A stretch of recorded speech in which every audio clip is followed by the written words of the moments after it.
आज का ये एपिसोड शुरू करने से पहले एक छोटी सी बात। क्या आप भी अपना पॉडकास्ट बनाने की सोच रहे हैं? तो एंकर ट्राई कीजिए। ये पॉडकास्ट बनाने का सबसे आसान तरीका है। नंबर 1, ये फ्री है। नंबर 2, इसमें कई सारे ऐसे टूल्स हैं जो आपको अपने फोन और कंप्यूटर पर रिकॉर्ड और एडिट करने की फैसिलिटी देते हैं। नंबर 3, आप अपने पॉडकास्ट को डिस्ट्रीब्यूट भी कर सकते हैं, जिससे इसे स्पॉटिफाई और दूसरे प्लेटफॉर्म पर सुना जा सके। तो डाउनलोड कीजिए फ्री एंकर ऐप या विजिट कीजिए anchor.fm पर अपना पॉडकास्ट स्टार्ट करने के लिए। ये तो थी एक छोटी सी जानकारी, और अब शुरू करते हैं एपिसोड का सिलसिला। तो आज के एपिसोड में लीजिए सुनिए आचार्य चतुर्सेन शास्त्री के लिखे उपन्यास वयम रक्षा माह के 54वें भाग शूर्पणखा को मेरी यानी समीर गोस्वामी की आवाज में। खूब घने काले बाल, चमकती हुई काली आंखें, एक निराला सा व्यक्तित्व, गहन अहममन्यता से भरपूर, रानी के समान गरिमा, पिघलते हुए स्वर्ण सा रंग, आदर्श सुंदरी न होने पर भी भव्य आकर्षण से ओतप्रोत, आंखों में झांकती हुई स्थिर दृढ़ संकल्प प्रतिमा, कटाक्ष में तैरती हुई तीखी प्रतिभा और उत्फुल्ल होठों में विलास करती हुई दुर्दम्भ लालसा। ये शूर्पणखा का व्यक्तित्व था। प्रतिक्रिया के लिए सदैव उद्यत और अपने ही पर निर्भर, लंबी तनवंगी सतर और अचंचल। उसका असली नाम था वज्रमणि, परंतु नाखून उसके बड़े और चौड़े सूर्प की भांति थे। इससे बचपन ही में विनोद और प्यार से भाई उसे चढ़ाते हुए शूर्पणखा कहते थे, और अब उसका यही नाम प्रसिद्ध था। इस नाम से वो बचपन में चिढ़ती थी, परंतु अब नहीं। वो परंतप रावण और दुर्धुर्ष कुंभकर्ण की अकेली बहन थी, प्यार और दुलार के वातावरण में पली हुई।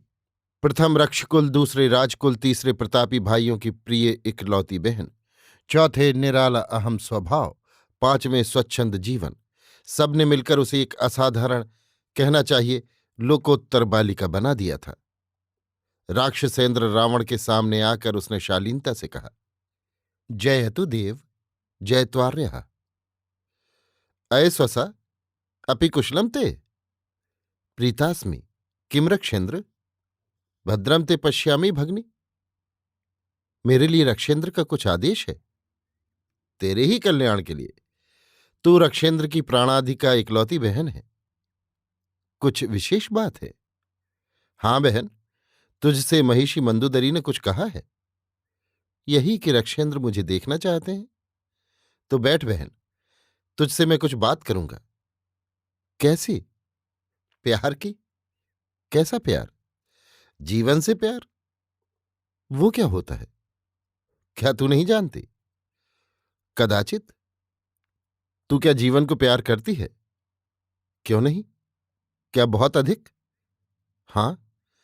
अच्छा तो बता, विद्युज्जिह्व कौन है? वो तो एक प्रियदर्शी तरुण दानव कुमार है। तू उसे प्यार करती है? करती हूं। तो लजाती क्यों है? तेरा चरित्र निर्मल है, प्यार न अपराध है न पाप। जो सत्य है वो कह। क्या वो तुझसे बहुधा मिलता रहता है? नहीं, कभी कभी। क्या वो कभी कभी आता है? बहुधा आता है, पर मुझसे कभी कभी मिलना होता है।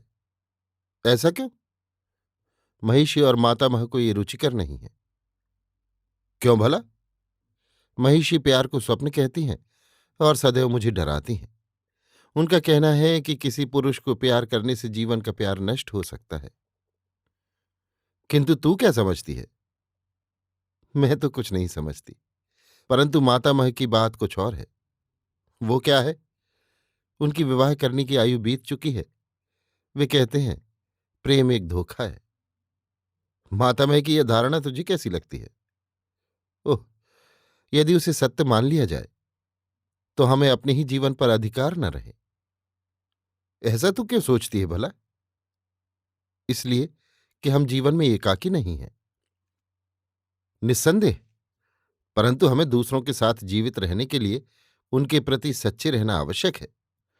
यदि दूसरों के साथ जीवन का लय करने में इतना सा भी असत्य रह जाएगा तो जीवन का आनंद समाप्त हो जाएगा। ऐसा समझती हूं रक्षपति। तो बहन, ये हमारे लिए आवश्यक है कि जो लोग हमारे जीवन के निकट आए उन्हें और अपने आप को भी हम खूब सावधानी से देखें। निस्संदेह हमें अपने जीवन पर अधिकार है। उसी प्रकार तुझे उस व्यक्ति को प्यार करने का अधिकार है जिसे तू प्रियदर्शी कहती है। तू सचेष्ट रहे, और यदि कहीं भूल हो तो गुप्त न रख। जीवन की निष्ठा इसी में है। मैं समझ गई। अच्छा तो सुन, क्या विद्युत जेहव से विवाह करना चाहती है? निस्संदेह। तब तो मुझे भय है कि तू जीवन को प्यार नहीं करती। ऐसा क्यों? हमें जैसे अपना सत्य देखना है दूसरों के प्रति, उसी भांति दूसरों का अपने प्रति भी तो। किंतु प्रत्येक व्यक्ति को अपने संबंध में निर्णय करने का अधिकार है। अवश्य ही है। तो मैं चाहती हूं कि मैंने जो निर्णय किया है उसमें रक्षेंद्र बाधा न डालें। बाधा नहीं डालना चाहता। मैं ये देखना चाहता हूं कि तू अपने जीवन को क्या वास्तव में प्यार करती भी है। तू विद्युत जीव को प्यार करती है तो तू उससे विवाह कर, किंतु वो उपयुक्त पुरुष है ये अवश्य देख। रक्षेंद्र क्या कहना चाहते हैं? सुन, क्या तू किसी पुरुष के साथ भाग जाना पसंद करेगी? किसी के साथ मैं क्यों भागूंगी? मैं विद्युत जीव के साथ विवाह करूंगी। विवाह के लिए जल्दी क्या है? अभी तो किसी पुरुष के साथ भाग जा। क्यों भला? स्त्रियां प्रायः किसी प्रेमी के साथ भाग जाया करती हैं। कोई विवाह के पहले भागती है, कोई पीछे। मेरा विचार है पीछे भागने की अपेक्षा पहले ही भाग जाना अच्छा है। वाह! प्रजंघ को देखा है तूने? कौन है वो? मेरी सेना का एक तरुण गुल्मपति है, तेजस्वी और मेधावी, चीते की भांति चंचल। वो उरनगर के अभिजात दैत्य कुल का है। तो उससे मुझे क्या? तू उसके साथ कुछ दिन के लिए भाग जाए, इससे तुझे लाभ होगा। दुनिया की ऊंच नीच का ज्ञान हो जाएगा। तेरा मस्तिष्क और हृदय विस्तृत हो जाएगा। यह भी संभव है कि तू उसे प्यार ही करने लगे और उसी से विवाह कर ले। परंतु मैं तो विद्युजीव को प्यार करती हूं। ठीक है, तो तू अभी प्रजंघ के साथ भाग जा। प्रेम संबंधी अपने अनुभव पुष्ट कर, फिर लौटकर विद्युजीव से ब्याह कर। अच्छी दिल लगी है। कदाचित तूने इसकी उपयोगिता पर ध्यान नहीं दिया। विद्युत जीव से पहले तो तेरा किसी पुरुष से संपर्क ही नहीं हुआ। विद्युत जीव को भी तू सर्वतोभावेन नहीं जानती। बहुत कम तेरा उससे मिलना हुआ है। फिर तू उसके व्यक्तित्व को किसी अन्य पुरुष से कैसे तौल सकती है? प्यार का पात्र कौन है इसका चुनाव कैसे कर सकती है? इसी से दूसरे पुरुष का भी तो अनुभव प्राप्त कर, फिर उससे विद्युत जीव के सौष्ठव को तौल। इससे क्या होगा? पता चल जाएगा कि क्या वो दूसरों की अपेक्षा श्रेष्ठ गुणों का स्वामी है। क्या वो दूसरों की अपेक्षा तेरे जीवन को अधिक सुखी कर सकेगा? यदि तू अपने जीवन को प्यार करती है तो विद्युत जीव या और किसी को अपना अंधा प्यार मत दे। उसी को अपना समर्पण कर जो तुझे तेरा सबसे अधिक मूल्य चुकाए, सबसे अधिक प्यार करे। मैं नहीं चाहता कि तू विद्युत जीव को अंधा प्यार देकर अपने जीवन को कष्ट में डाल दे। मेरा कहना यही है कि प्राथमिकता तू अपने ही जीवन के प्यार को दे, विद्युत जीव के प्यार को नहीं। जो तेरे जीवन को प्यार दे उसे ही तू प्यार कर, पर अपने जीवन से अधिक नहीं। ये सब सोचकर ही तो मैंने विद्युत जीव को प्यार किया है। अच्छा कह, वो कैसा पुरुष है? दर्शनीय, स्फूर्तिमय और छरहरा शरीर, उदग्र और साहसिक। देखोगे तो पसंद करोगे। ये हुआ आकर्षक व्यक्तित्व, किंतु गुण विशेषताएं आचरण। वो एक मेधावी और दूरदर्शी तरुण है। अपनी आयु से अधिक वो गंभीर है। अपने कर्तव्य का ज्ञान है। उसका सहवास मुझे सुखकर है। उसके सानिध्य से मैं निश्चिंत हूं। यहीं मैं संदिग्ध हूं। अच्छा, क्या उसमें कुछ दोष भी हैं? एक भी नहीं। वो एक आदर्श तरुण दानव है। उसके पारिवारिक जीवन के संबंध में तू कुछ नहीं जानती है। इतना ही जानती हूं कि उसका पिता चिरप्रवासी है, घर नहीं लौटा है, और उसकी माता ने एक दुष्चरित्र और जुआरी दैत्य को घर में डाल लिया है। अब वे दोनों उसके वैरी हैं। उन्हें भय है कि अब वो समर्थ होकर उनसे अपने पिता की संपत्ति न छीन ले। वे उसे खपा डालने पर तुले हैं। इसी से वो भागकर लंका में आ छिपा है। वो एक उपेक्षित और अनादृत पुत्र और निराश्रय तरुण है। इसी से तेरी उसके प्रति इतनी आसक्ति है। प्रथम सहानुभूति हुई, फिर प्रेम और अब आसक्ति। क्या उसका कोई प्रिय बंधु बांधव नहीं है? मैं हूं, और मैं रक्षेंद्र से अनुनय करती हूं कि उसे अपनी शरण में ले लें। वो किस वंश का है? कालिकेयों के वंश का। अरे, वे तो हमारे शत्रु हैं। परंतु वो तुम्हारा बांधव है, चिरानुगत। कब से तू उसे जानती है? अब ये वर्ष समाप्त होता है। मातामह को तो वो भाया ही नहीं। कैसे भा सकता था? तरुणों के हृदय को ये वृद्ध थोड़े ही समझते हैं। ठीक है, परंतु बहन, मैं वृद्ध नहीं हूं, फिर भी ज्येष्ठ हूं। और मैं रक्षेंद्र की प्रजा और छोटी बहन हूं। प्रजा नहीं, बहन, प्राणाधिक बहन। परंतु मेरे दायित्व को भी तो तू देख। विद्युज्येव तेरे ही कथनानुसार सुंदर और बुद्धिमान तरुण होने पर भी विपिन निराश्रित है। वो तेरे लिए अनुपयुक्त पति भी प्रमाणित हो सकता है। अभी कैसे हम निर्णय कर लें? कैसे मैं तुझे उससे विवाह करने की अनुमति दे दूं? ठीक यही है कि विवाह की बात अभी रहने दे। तू प्यार करती है तो कर, पर जल्दी ना कर। मुझे भी उस पुरुष से कुछ प्रभावित होने दे। किंतु रक्षेंद्र कैसे मुझे विवाह से वंचित रखना चाहते हैं। हम दोनों परस्पर सख्य रखते हैं। हम एक दूसरे के पूरक हैं, ऐसा मेरा विश्वास है। इसमें बाधा उपस्थित करके रक्षेंद्र मेरे साथ न्याय नहीं कर रहे हैं। मैं स्वीकार करता हूं कि तू उस आयु को पहुंच चुकी है कि दाम्पत्य सुख को ग्रहण करे। मैं अवश्य तेरा विवाह करके प्रसन्न होऊंगा। विद्युजीव के विरुद्ध भी मुझे कुछ कहना नहीं है। पर मैं ये अवश्य चाहता हूं कि तू एक निरापद और आनंदमय जीवन का आश्रय ले। ये सब व्यर्थ है। मैंने विद्युजीव से ही विवाह करने का निश्चय कर लिया है। किंतु मैंने तुझसे प्रजंग के संबंध में जो बात कही, मैं तो उस पुरुष को जानती भी नहीं। क्या तू उससे मिलना चाहती है? बिल्कुल नहीं। तो उसके साथ भाग क्यों नहीं जाती? मैं क्यों भागूं? मैं तो विद्युजीव के साथ विवाह करूंगी। सो उसमें क्या बाधा है? पुरुषों के गुण दोषों का कुछ ज्ञान तो तुझे हो जाएगा। मैं समझती हूं मैं उतनी मूढ़ नहीं हूं भाई। विद्युजीव के साथ तो तेरा बहुत ही अल्प संपर्क रहा है, किंतु आत्मा की गहराई तक हम लोगों ने कभी भी प्रेम के संबंध में बातचीत नहीं की। केवल प्रेम किया है। किंतु मैं उससे कितनी प्रभावित हूं, ये रक्षेंद्र सोच भी नहीं सकते। बहन, मैं तेरे प्रेम का अभिनंदन करता हूं। तो भाभी से कह दिया जाए, वे क्यों विद्युजीव को शंकालु होकर देखती हैं? बहन, वो केवल तेरी भाभी ही नहीं, राजमहिषी हैं, तेरी अभिभावक भी हैं। आप भी तो राक्षसेंद्र हैं, सारी ही राक्ष जाति के अभिभावक। सो आप क्या मेरे जीवन पर अपना अनुशासन रखेंगे? नहीं बहन, नहीं। तो महिषी से भी कह दीजिए, वे आ रही हैं, अभी कह दीजिए। मंदोदरी ने आकर पूछा, क्या मुझसे तुम्हें कुछ कहना है? मैं महिषी और रक्षेंद्र से यही निवेदन करना चाहती हूं कि मेरे जीवन पर किसी का अनुशासन नहीं है। राक्षसों की संस्कृति ही स्वतंत्र भावनामूलक है। राक्षसों का प्रत्येक जन अपने जीवन में स्वतंत्र है। तो मैं विद्युजीव को प्यार करती हूं, उससे मैं विवाह करना चाहती हूं। और मेरा ये कहना है कि प्यार प्रीत के अनुभव लेने के लिए क्यों न शूर्पणखा किसी तरुण के साथ भाग जाए, पीछे विद्युजीव या उस तरुण से जो उसे रुचे, ब्याह कर ले। रावण ने मंदोदरी को लक्ष्य करके कहा। बुरा क्या है? परंतु ऐसा कोई पुरुष रक्षेंद्र ने सोचा है क्या? हमारा गुल्मनायक प्रजंग ही है, उसी को मैं प्राथमिकता दूंगा। शूर्पणखा के लिए उत्तम होगा। पर मैं किसी के साथ भागूं क्यों?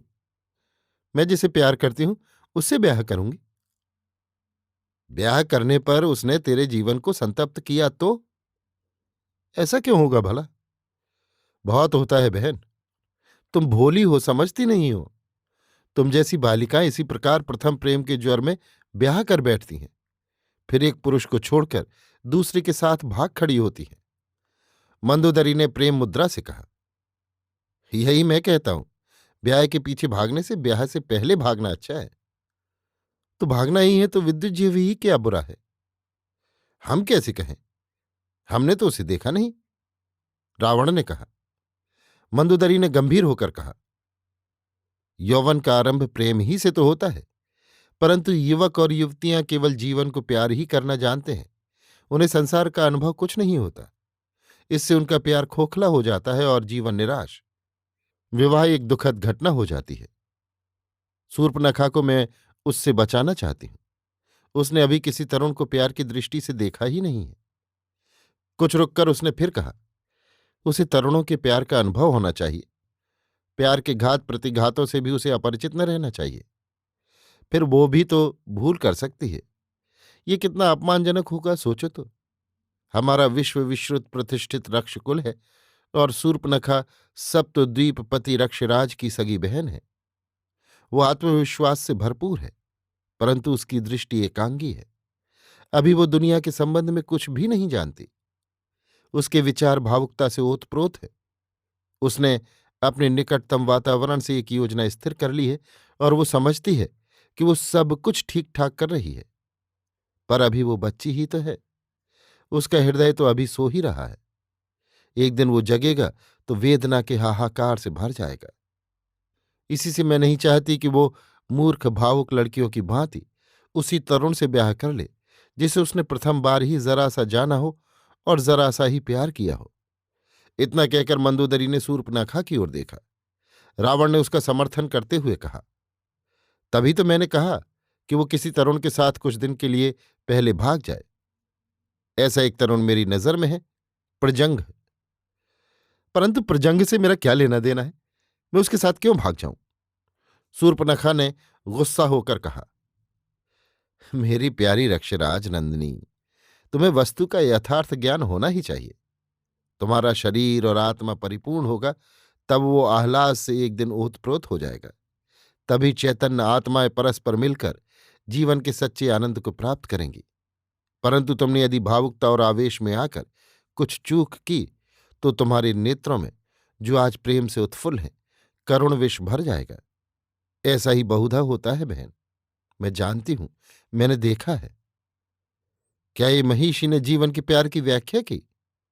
नहीं, केवल प्यार की, जिसके फेर में तुम फंसी हो। तो जो किसी को प्यार करते हैं वे जीवन के प्यार से वंचित ही रह जाते हैं। ऐसा ही मैं समझती हूं। जो किसी के प्यार में फंस जाते हैं वे प्रायः जीवन को प्यार नहीं करते। जीवन का प्रेम अन्य प्रेम की भांति नहीं किया जाता। उसमें एक कलापूर्ण कौशल की आवश्यकता है, भावावेश की नहीं। कलापूर्ण कौशल तो सीखना ही पड़ता है। वो चिरसाध्य है, उसे सीखने को बहुत समय चाहिए। बहुधा जब लोग उसे जान पाते हैं उनका यौवन ढल चुका होता है। वो तुरंत ही प्यार करने जैसी कोई छोटी चीज नहीं है रक्षराज नंदिनी। तो क्या महिषी विद्युत जीव में कोई दोष देख रही हैं? अनेकों। वो अप्रत्याशित रूप से गंभीर और अन्यमनस्क है। उसे न कोई अनुभव है, न उसके अधिकार में कोई संपदा है, न जीवन का सहारा। वो जीवन को नहीं, जीवन के प्रवाह को देख सकता है। वो भाग्यवादी है और जीवन के भय से छिपकर रहता है। निस्संदेह वो भावुक है, दूसरों के प्रति अपने कर्तव्य को समझता है। वो सच्चा और स्पष्ट वक्ता है, परंतु वो पुरुष नहीं है जो हमारी बहन को जीवन की राह दिखा सके। ना वो ऐसा ही है जिसे कुछ सिखाया जा सके। ऐसे पुरुष को प्यार करके कौन स्त्री अपने जीवन को सुखी कर सकती है? शूर्पणखा रोने लगी। उसका कुछ भी विचार न कर मंदोदरी कहती चली गई, विद्युत जीव को अपने जीवन से भी प्यार नहीं है। किसी स्त्री के प्रेम के प्रभाव में आने का अर्थ है किसी पुरुष को प्रेम करना। परंतु मैं नहीं चाहती कि कोई कुमारी किसी ऐसे तरुण को प्यार करे जो सब ओर से असहाय हो, अव्यवस्थित हो, अस्त व्यस्त हो। तुमने तो विद्युत जीव को देखा ही नहीं है, रावण ने कहा। नहीं, जो सुना है उसी पर मैंने शूर्पणखा को हित कर बात कही है। क्यों ना उसे बुलाकर अपनी योग्यता प्रमाणित करने का अवसर दिया जाए, रावण ने कहा। बहन शूर्पणखा, क्या तू उसे एक संदेश नहीं भेज सकती? नहीं। क्यों नहीं? वो छिपकर रहता है, कहाँ रहता है मैं नहीं जानती। वो अपनी सुविधानुसार आता है। वो जब तक आए हमें प्रतीक्षा करनी होगी। क्या वो तुझ पर विश्वास नहीं करता? अपने भेद छिपाता है? उसने अपना गुप्त स्थान मुझे बताना चाहा था, पर मैंने ही उसे रोक दिया। उसे अपने सौतेले बाप का भय है, जो उसे मारकर अपनी राह का कंटक दूर करना चाहता है। फिर लंका में कलिकेयों का कौन मित्र है? कलिकेय तो राक्षसों के शत्रु हैं ही। उसने अपनी कुछ गुप्त बातें मुझे बताई हैं। इस प्रकार से उन्हीं पर उनका जीवन मरण निर्भर है। मैंने ही उसका गुप्तवास नहीं जानना चाहा। तब तो उसके आने तक हमें रुकना ही होगा। किंतु क्या रक्षेंद्र उसका मणिमहालय में स्वागत करेंगे? अवश्य बहन, क्यों नहीं। और महिषी? मैं भी बहन। हम दोनों ही रक्षराज नंदिनी के कल्याण अभिलाषी हैं। उपकृत हूं, आप्यायित हूं। आप दोनों मेरे माता पिता हैं। मैं आपकी शरण हूं। अभी आप सुन रहे थे आचार्य चतुर्सेन शास्त्री के लिखे उपन्यास वयम रक्षामः का 54वां भाग, शूर्पनखा, मेरी यानी समीर गोस्वामी की आवाज में।